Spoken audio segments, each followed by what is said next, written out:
Welcome to Lair the Alchemist, where we discuss all things heavy metal and hard rock, and another edition of Midweek Maiden. This is where we get together on Wednesdays to talk some Iron Maiden.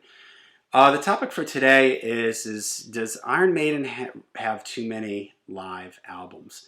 Now, I think for a separate video, when maybe I have some guests on or a guest, it would be fun to rank the live Iron Maiden records. But what got me thinking of this is I recently did a video with my friend Lazarus here for Midweek Maiden, and he was talking about his rare live Iron Maiden albums that he has, and he was showing a bunch of different ones.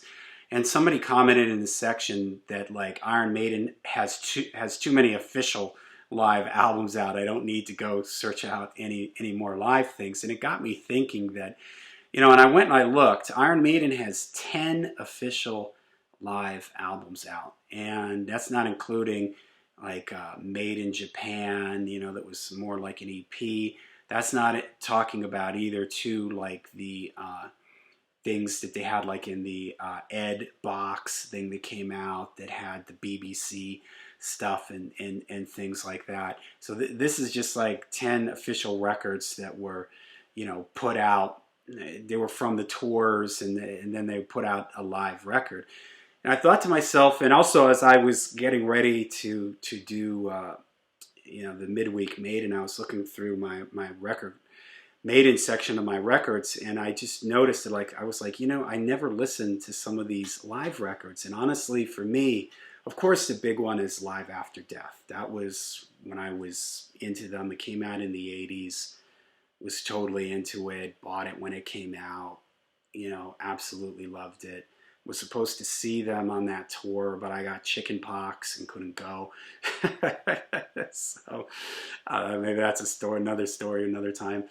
But so Live After Death, that, holds a special place for me. I do like Donington. I think that one's good, and I think Made in England is pretty good too. Although on Made in England, it's a little annoying how fast they play a lot of the songs there. It sort of takes away from it a little bit for me. Nothing would really be the same for me after Live After Death. And after that, man, all these other live albums, like Real Live one, a Real Dead one, oh man, they all just suffer from various things, especially like the last so many, like In Vivo. I have In Vivo over there on vinyl, and I've never opened it up. This is what made me think about this. I have it in there, and I was like, man, I didn't even realize I had this. I've never opened it up.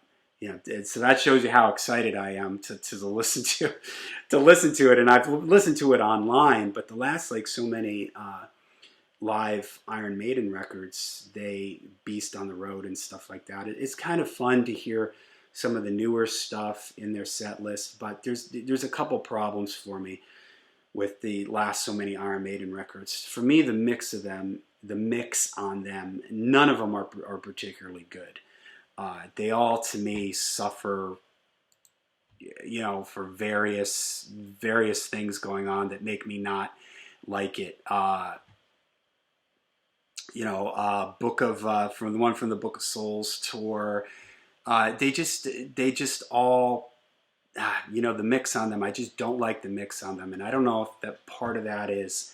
Now that Maiden is 3 guitars, I don't like live the sound of the 3 guitars because it's like the third guitar is always in the middle and it's sort of in the way of Steve's bass and everything. And so the mix on them is something that I don't enjoy. The other thing is that although you get a fair amount of new songs that they'll put on there, they always put it like Number of the Beast and, the like Hallowed Be Thy Name and stuff. And it's hard for me to get excited about hearing those songs, when they're on like practically every live album that they put out. And they do try to mix it up, but they always have like the newer stuff at the beginning of the record, and then towards the end they play the old, the sort of the classics. But it just doesn't really it doesn't really excite me. For instance, the Flight 666 live album, to me it doesn't.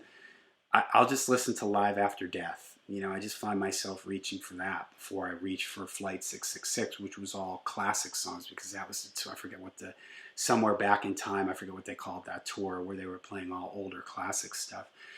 It just doesn't inspire me. If I want to listen to the older stuff, I listen to Live After Death, or I listen to stuff from that Ed box, you know, the BBC stuff, and I forget what the other show that's, you know, there's one or two other shows inside there, and I prefer those shows than I do hearing them play the classic stuff during that era rather than them playing the classic stuff now. So, I mean, it's cool that they're pretty much at this point with every tour, they almost release a live album from every tour, but it sort of takes away from the specialness.